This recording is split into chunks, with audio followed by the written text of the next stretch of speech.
Hello and welcome to the Happiness Is podcast with me, your host, Bruce Aitchison, in this special Samurai series. And today I am joined by Rugby royalty, a very, very hard person to pin down because they are super duper busy all over the place. Everybody wants a piece. Everybody needs their views and opinion. This is magnificent. A samurai superstar, 7s, 15s. This lady can do it all. And now is a league champion too, and got to do it on crutches. That's how good. Was able to win on crutches. So without any further nonsense, please welcome the one and the only Rachael Burford. Hello. Hello. I think my teammates might have something to do with the win as opposed to me being on crutches. But I did master celebrating on crutches, that's for sure. It was the way you sort of hurdled all the way to get into the photo with the crutches. I loved it. There's no way you were missing that. No, I just wanted to get on the pitch and just embrace the fact that we actually won. I was like, and then even one of the girls that actually gave me the piggyback, if people actually watch the footage, he actually nearly knocks me over and then looks at me and goes, "Oh, sorry, do you want me to give you a piggyback?" So yeah, Lauren Brooke. It was class, and you were obviously so excited by it. Tell me, how hard was it to get you off the pitch? Oh yeah, no. When I obviously did something to my knee, I knew that it was something significant. And when the physios just tried taping it up, I was like, "Look, we'll try." And I was like, I said to, I think it was Abby, I was like, "What is it?" She said, "Oh, we've got a penalty and we've got a line out." And I remember thinking, did we get a penalty for the late hit on me? But it wasn't from that. And then I said, okay, or I said, I'll try and get to the line out and we'll see. And as soon as I stood up, I was just like, I know I won't be able to do anything. So yeah, just right decision to get off as quick as possible and get Izzy on to fulfill the rest of the game. I was like number one cheerleader on the sideline though. That was the difference. There's no way you were disappearing for a shower and get treatment. You were sticking that one out. 100%. Yeah, it was so nervy being on the sideline though. Are you good at watching? No, not really. Yeah, I get quite invested in it. So I think it's different. I think depending on what I'm watching and what hat I've got on in that moment, I was very invested and very emotional and yeah, but at the same time had complete and utter belief and faith. So even though it was nervy watching, there was at no time that I felt that we were going to lose that game. Zero. Even when I had Abby and Amy sat next to me because they're both in the sin bin. And them two were going mad. I was like, "You've only had to sit here for 10 minutes. I've been here the whole game. So you two could pipe down." But yeah, even at that stage, there was just something that I just knew that no matter what was thrown at us, we weren't going to let that game go. That's how special you are. They thought you were lonely, so they're like, "Right, come on, let's go and keep her company for 10 minutes and see how she is." Yeah, I think a couple of them were regretting that because it got quite close, didn't they? And they were like, "Oh my God, we're going to have lost the game." And I was like, "Just chill, just relax." I'm impressed by that. I didn't think you were going to say you were calming people down. I thought you would have been throwing your crutches at people. Yeah, well, I think because I'd seen kind of, I don't know, maybe from the sideline, I've seen the whole context of the game, the moments, the pressures, the momentum swings, and I just knew there wasn't enough time for Saracens to be able to turn it around. Whereas you're right in the thick. If you've just been carded on your try line and then they score, you're probably thinking, "Oh God, what have I done?" When actually there wasn't enough time for them to be able to come back and for that to be the difference. So yeah, it was actually quite logical thinking about it. Now reflecting on it. And is that come with experience, you think, being a bit calmer in those situations?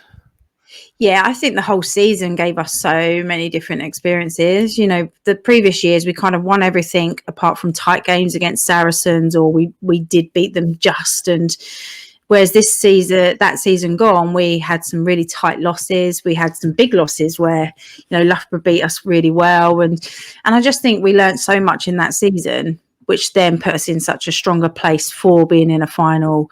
A lot of our players got a lot more game time and opportunity. And so I just think the depth and the growth of our whole squad, from that leadership aspect, but also just being in tough times and battling it out. And so for me, that was, I think, part of the difference was that we're all kind of more mature and gone through, you know, some not nice times, because then you come out the other side of those.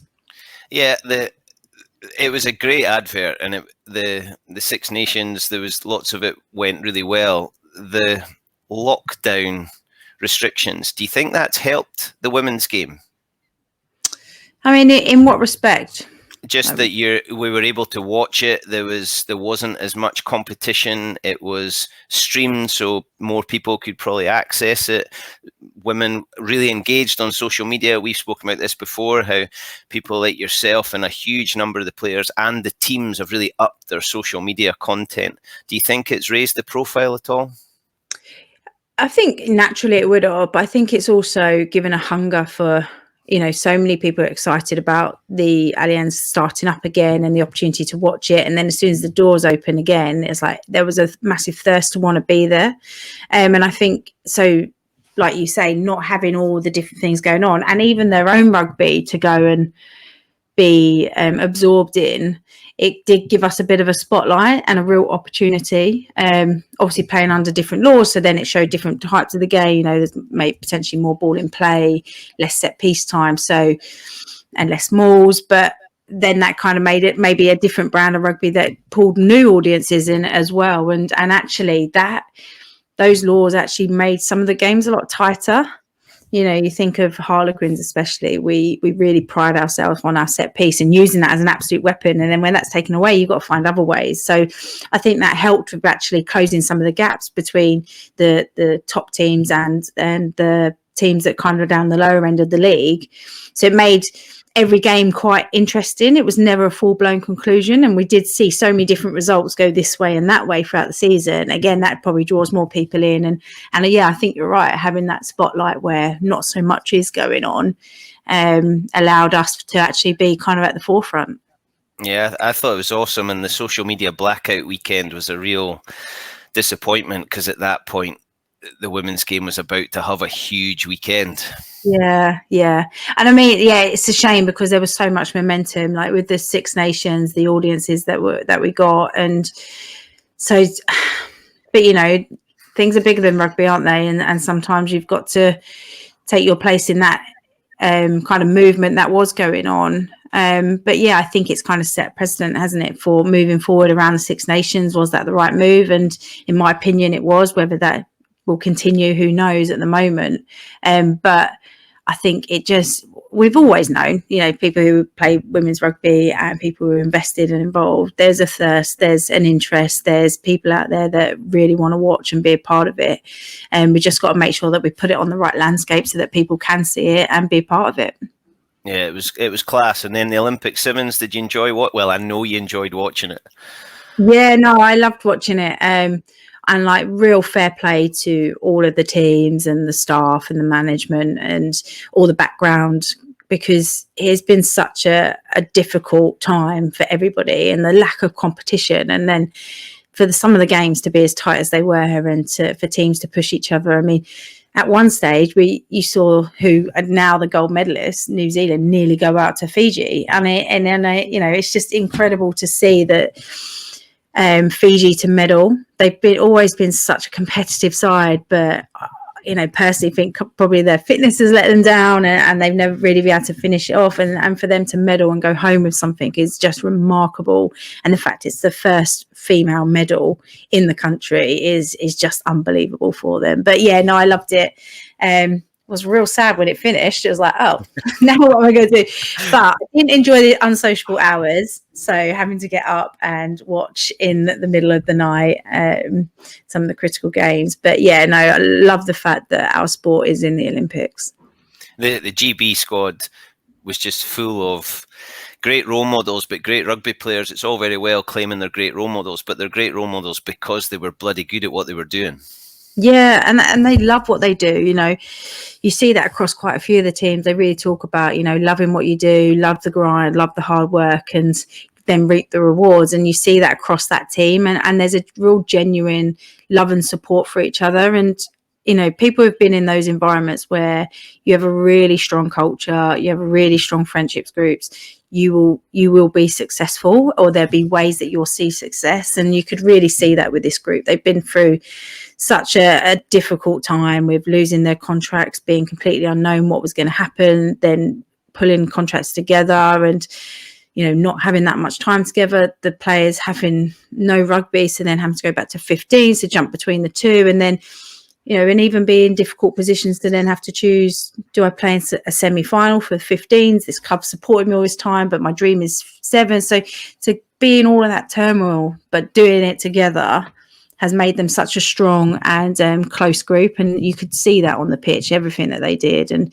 I was really proud of their efforts. I think a lot of people probably underestimated how good they were going to be and how close they were going to push teams. And they've got so much to be proud of. And I just think it's the classic sevens. France turned up and played their best rugby in that one game, and GB did it the day before. And it's just, that's how sevens go sometimes. But, it just shows what could that group do if they're in a full-time environment for a full time, not for a couple of months. I'm pretty sure if Rachael Burford starts stamping her feet, something's going to happen there. Go give a knock on all the unions. No, I do think, collectively the unions do need to get their heads together and work out what's best for the players, the programme, and to support their own individual unions as well. What we don't want to just isolate and not grow Scotland and Wales and England individually, but how can we do that? And also, how can we give GB the best opportunity to go to an Olympics in order to medal? Yeah. And the players, are you in contact with them? Is there any of them that you gave a little bit of advice, or how many messages did you send before the game and after the game? Yeah, so I messaged all of them just before, they don't need advice. They're well and truly in it. And, some of them have been to the Olympics before, so they have experience. And it's just more just letting them know that we support them and that we're here, and, we can't wait to support and get behind them. And whatever the results go, whatever way, that's our team and we support them. And I think just knowing those messages, and I've been in positions where I've been at World Cups and you go away and you get great support, and then when you don't achieve what you want to achieve, then when the messages come flooding in, at the time you can't really absorb it, because you're kind of like, well, we didn't achieve what we wanted to achieve. Nothing is going to make me feel better. But now a lot of the girls have been back for a couple of weeks now. They've had time to reflect and absorb all the messages that they've got about how proud people are and how inspired they've made people. And, just the way they went about their business, and how they played and how they had this fight and never gave up. Medals mean a lot to a lot of people. They do, but they don't define you completely. And I think, they showed so much without bringing a medal home that they could be really proud of them. And I think a lot of them now are starting to reflect and feel that and know that. That's a bit of a mic drop moment, Burf. I love that. That is just class. And some of the girls have been putting things out on their social media, and you're absolutely right. I read one last night, just sort of reflecting on, I feel like I've let things down, but I can see what impact I've had, and those are strong messages. As you think back to little Rachael that picked up the ball at 6 or 7 years old, and you look ahead, could you have imagined that you were sitting where you are, having done what you've done and talking the way you are? No, not at all. From a rugby perspective, like playing, Mickey Skinner was who I looked up to. I didn't even know that there was an international women's team. I think at least till I was maybe like 14, 15. So never in my wildest dreams thought I'd be having achieved all the things I've done on the pitch. But then, and I honestly put hand on heart, like I wouldn't be anywhere without this sport in terms of off the pitch and all the opportunities that I've had and the jobs that I'm involved in now and the opportunities I have. If I rewound and where I was at school, like I wouldn't even read out loud in a class. Now I'm in positions where my voice is very important to be heard. And I just think, rugby has given me that platform to be able to do that. And, until you really sit back and reflect on the things that you do on a pitch and how I've taken that off the pitch and put it into everyday life, it's quite remarkable what the sport can do. And I think that's why we all stay so passionate and want to pass this on to other people, because you're like, opens up so many doors and so many opportunities. Like, just give it an opportunity, give it a chance, because it certainly completely changed my life. I read something that you'd said for one of your girls' rugby club courses, and I think you were doing a demonstration, or you were talking to the kids in front of you, and you mentioned some female rugby players, and the kids didn't know who you were talking about. Yeah, so I mean, Maggie Alfonsi, she won't like me saying this, but we were like practicing like 2v1s.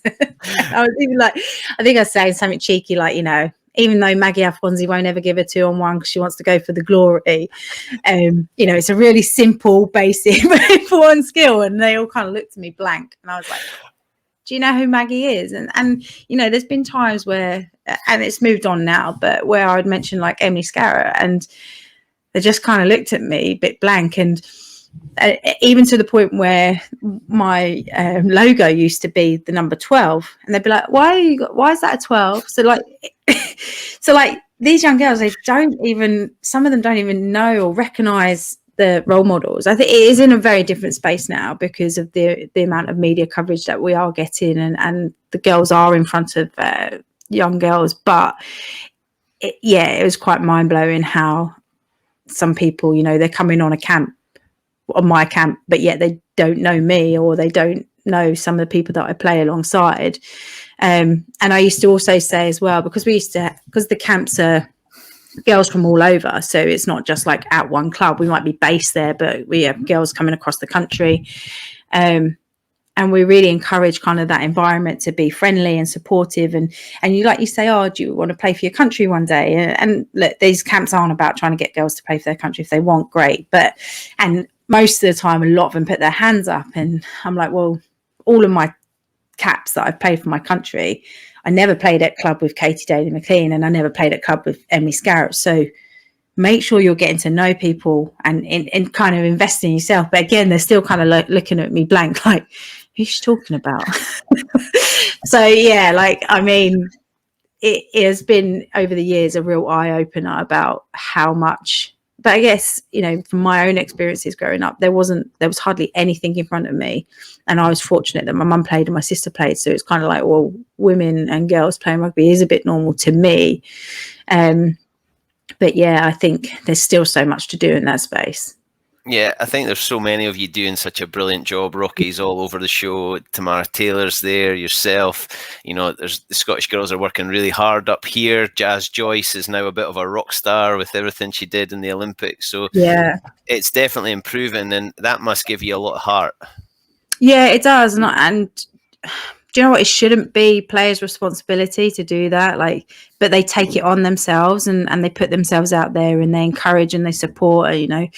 Lots of young girls through social media will contact, the likes of like Rocky and be like, can't wait to meet you. And she'll make the effort to just reply, because that means the world to someone. And, you see these pictures of these young girls where they've got a kit and it's got, Concol on the back of her shirt or something like that. And you're just like, that's what it's all about. And yeah, we want to impact hundreds and thousands and millions. But, if we're getting ones and twos and you're seeing it grow across all the countries, then yeah, it's so, I wish I had, a Rocky Clark when I was growing up that DM'd me and said, well done this weekend, or, took a photo with me. And it's really special. And I think sometimes when you're so in it, like me personally in it now, I forget about that impact sometimes. So I just think, well, we are who we are. We're just people, but you forget the impact that it had. I mean, I used to love Dan Luger. The only reason why I loved him is because he came to my rugby club. Like, that was the only reason. So if you think about the impact that had on me as a young girl growing up, just because I saw this figure, could have been anyone. And it's a bit like Mickey Skinner. I met him, was like, oh yeah. But not understanding that how impactful that is, having that figure in front of you, delivering a session, taking a photo, signing an autograph, they really, really impact young people. And I'm quite proud of how female players go about that and making sure that they are accessible. Yeah, I totally agree. And it's the connection that's key, isn't it? Yeah, it's huge because, sorry, go on. No, just and we've spoken about this before elsewhere, that the women are still accessible, that there's not a million followers. There's enough that you maybe can respond to things and you can take those pictures, and life is probably normal, I suppose. So you still get it. You're still quite grounded. Yeah, no, I think you're spot on that it is accessible at the moment, but I even think, you know, as you move on, that if we ever got to a place where, you know, people are proper famous, I still think players would give the time and support, because they've kind of lived through it. I think it could be quite different now. You see generations where they're straight into elite sport, you know, and they haven't gone through that kind of that experience in themselves. You know, someone like Jess Breach was watching a load of us at the World Cup. So I think, you know, they've had that opportunity where they've had those role models in front of them, which is incredible. And hopefully, you know, that just continues to grow, because, yeah, we need to keep inspiring. Oh, 100%. And you are doing that. Being able to stand up and talk in classes was a challenge for you. So you then get an invite to go and do something with a team like Samurai, where you rock up 2 days before tournament happens, completely different environment from trying to prepare for a World Cup or a Sevens World Cup. Or how much joy do you get out of that invitational Samurai environment? Do you know, we talk about this a lot, like the core group, and we say how lucky we were, because not many people get that opportunity now, because there's so much more competition that happens. There's a lot of players who are contracted, and we talk about how we're the lucky ones, how we got to have the opportunity, because at that time women's rugby didn't have a lot. You were either, you know, playing international, or you were you know, you weren't involved. So then what was the next elite level? And that's where Samurai were kind of the leaders and in the forefront of providing those opportunities that were in line with how the men were, in terms of, you know, they supported us to be able to be there. So you didn't have to find your way financially to actually be on these tours. And yeah, and it was so much fun, like literally some of the best times ever, the funniest stories, the moments that we wish we could go back. I mean, all of us are trying to make out that we might do a comeback tour. I haven't mentioned that to Terry yet, but yeah, we're all quite keen to do that. But I mean, like, we took it seriously in that we wanted to win and we wanted to play well and we wanted to do the badge really well. But we also really embraced the social side of it and the team coming together in such short time. How do we now bond together? And like, granted, some of us knew each other, but it was just some of the most special memories ever, you know. And like, I remember, like, we went to Rome. Randomly in Rome, they decided to put the final on at midnight. Like, I don't even know who that tournament organizer were or why midnight was the time. And but that would, like, we had Emily Scarrett. That was her first ever time playing sevens, and she was literally shaking on the sideline. Like, her system was shocked to anything. It was like, I've never, like, been able to work this hard in my entire life. Like, her entire anaerobic and aerobic system was shot to pieces. But it's just like, you know, times like that. It's just so many great memories, but also they helped elevate our experience on the Seven Circuit, you know, having all the expertise and being aligned with the men and having that come across really allowed us as, you know, predominantly England, have a lot of those experiences that we could take and then put into our international environment. But yeah, some really, really special times, a lot of things I can't disclose. I'm looking forward to the autobiography when Golden Balls gets a bit of a hard time, because everybody thinks Emily Scarrett, there's no kryptonite, but it sounds like Samurai might have broken her. Yeah. Oh yeah. We've got some good stories from Rome on Emily. She probably can't remember most of them, but yeah, no, honestly, some of that, like, I remember when we played in the final in Dubai, and like, this just give you some context, right? We were playing against, I think it was like a France development team. Like, they've sent a full-fledged team out, and, you know, we've trained during the week, but we've also enjoyed our evenings. And I remember we were on the sideline. There was a few minutes of play, and this might have even been the time where it was 10 minutes in the. It was 10 minutes in the final, and you could only make 3 substitutions, I think. And me and Claire Allen, we got injured, but we still went as water tech. And I'll tell you another story about our water technical skills, which were terrible. But anyway, so we're on the sideline, and there's a decision to be made about who to put on. And we've got like these young whippersnappers. I think it was like Kerry Large, Sharkeen, like real young kids. And it's almost like, right, they're going to get plenty of opportunities. And it was like, okay, so we'll put Rocky Clark on, Amy Garnett and Joe McGilchrist, all 3 up front, go on at a scrum time. Wasn't our ball, and they literally just slammed straight out. And we were like, oh, these poor French girls, like, oh my God, Rocky Clark's coming on, and Amy Garnett, oh my God. And it was just how they just literally ran over these 3 French girls in the scrum it was just so brilliant. And it kind of just gives you that whole contrast of bringing different people together and playing in that environment. But yeah, that was quite a special moment where the 3, I mean, they weren't old, but the old girls in comparison, it was like, right, let's chuck them on. Let's see what happens. And you see all 3 of them. Imagine like a 15s game, and they're about to run over to an 8-man scrum, and they're like, the heads on. Like, there's these 3 running on. It was just quite so comical to watch from the sidelines. But yeah, that was quite an interesting tour, especially to Claire Allen and I, water tech girls. So we're trying to fill up the water bottles. This was a group game, trying to fill up the water bottles. We're like, I haven't really got any water. So we see that the girls have brought some waters in their rucksacks, like clear plastic bottles. So we get those, we fill the water bottles up.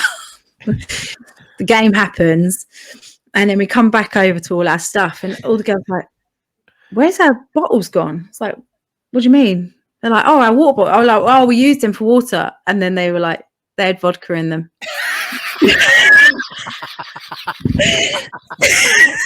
So we very quickly got sacked from that job. But yeah, that just kind of gives you a little insight to how Claire Allen and I are terrible water girls, but also well, it depends on what you look at. Mindset. Maybe you were really good samurai water girls. Yeah, true, yeah. I love it. So you played France. Can you remember the score in that game? Here's the answer. No. But what can you remember? All that nonsense. And that's the people I've spoken to when I've done podcasts, and so few they can remember maybe 6 or 7 scores in their life, but they could sit for hours and tell you memories and people and things that they've done. And so if you have a kid at Quins and there's a chance for Samurai, how long would it take you to convince them to get on the plane or get in the car and go and play in a Samurai tournament? Oh, I tried it this summer with some of the girls. I was like, if you're going to play for someone, make it Samurai, because it's more than just the game. Like you'll get great input from a rugby perspective, but actually it's the other side of it that gives you the moments and the memories. And genuinely, they are probably some of the best times that my kind of era of players growing up. Because I remember I used to try and organise the players, which was an absolute nightmare. And I'm quite disorganised. So me who's disorganised, organising players who are really disorganised was a bit chaotic. But, everybody always wanted to play. Everybody wanted to. And when I would kind of send out the schedule of, this is what we're thinking, like Rome, Dubai, where else would we go? The UK tours, Amsterdam was always the one that everybody wanted to go on. And yeah, like people would just jump at the opportunity, just really wanted to be a part of it. And yeah, it became the team that everybody wanted to play in and be a part of. And that was because of the legacy that was being created on the pitch, like how we were playing, but also the stories. And thank God, not much social media. Oh God, I could tell you another story about that. Oh my God. Amsterdam. Yeah. You shouldn't be taking pictures and putting them anywhere if you go to Amsterdam, because they end up they end up on someone's platform and then get pulled out during an England international weekend when you're getting taught about social media and what should and shouldn't be on your accounts. Yeah, that was quite entertaining. When the world of Facebook really started to come out, we were taught a few lessons about what should and shouldn't be on your photos, and Amsterdam was one of those. So we were quite, I think we probably blessed that there wasn't so much Instagram and Snapchat around back then, because God knows what would be out. People would be digging up on us now. so many people I've spoken to have said that. Yeah, I'm glad when I was on rugby tour there was no such thing as this or that or the other. Right? Yeah. Happy days. So looking back, the other bit I want to talk to you about is England, and it obviously meant a huge amount to you, and you had some tough times leading up to the big success. When you look back on that journey, how does that feel? I genuinely think like the tougher times help shape and define you, and you learn so much from it. And I think without those times, you don't really know who you are as an individual and a team. And again, it's a little bit like the Saracens game, and a bit like when we went into 2014. It was like there was nothing that was ever going to stop us. And there's that feeling inside, and I've only had that twice. No, 3 times I've had that. I had that in 2014. I had that in 2017 when we won the league, and we had it in 2021 when we won the league.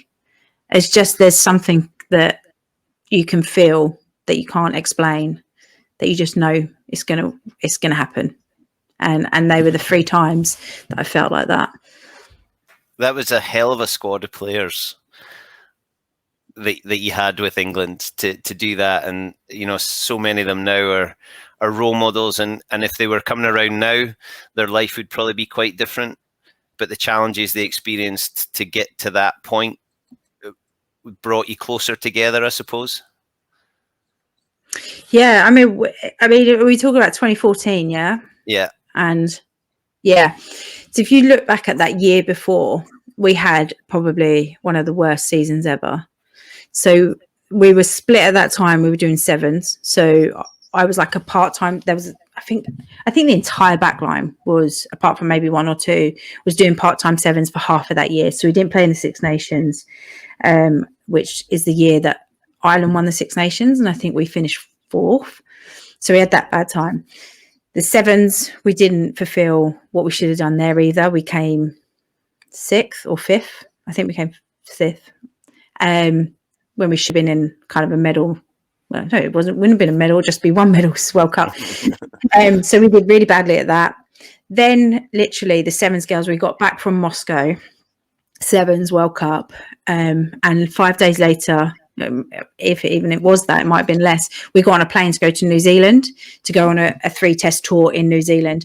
Bear in mind, we hadn't played 15s. We hadn't been with the squad, with the team, anything. We got on the plane, went to New Zealand. We lost in New Zealand 3-0. And like badly, in terms of the first one got away from us. Second one, we had won the game, but it was New Zealand and the clock was in red, and Portia Woodman ran the length and then killed all our dreams off. So like we had such a bad build up into that season and that year. And then all of a sudden, like all of those moments led to us getting closer as a group. So even though it was really bad on pitch in New Zealand, the closeness that brought us together off the pitch, it was one of the best tours for that. And I think, you know, those defeats, bringing us closer together, trying to figure things out and work things out together, because it's easy when things are going well, right? And you don't really reflect as much. But when things aren't going right, you really have to kind of dig deep into it. And I think that kind of was what set us on for the rest of the season. I'm pretty sure, but we lost the Six Nations in 2014. So it's almost like, and then every year where we've won everything, so that's the contrast. We lose everything going into 2014, win the World Cup. We then win everything in 2017, autumn, Six Nations. We go to New Zealand, beat New Zealand, and then we lose at the World Cup. So my advice this year, at least maybe lose one game. Have a stinker. And Ian McGeechan, on one of his speeches to the Lions, talks about you'll meet each other in 30 years' time and there'll just be a look. Is that what it's like with that group? Yeah, and I think that came alive when we went to the Houses of Parliament and the 1994 squad was there. And Jill Burns was like, no matter what happens in life, this group has something special, something in common that nobody can ever take away from you. And I think that was the real realization. And now you can kind of look around when, likes of, all the players that were involved, you can think of them and know that we did something collectively special that we'll have forever. No one can take that away from you. And I think that's the look. That's the thing where you can go in a room and be like, yeah, we did that without even needing to say it or talk about it.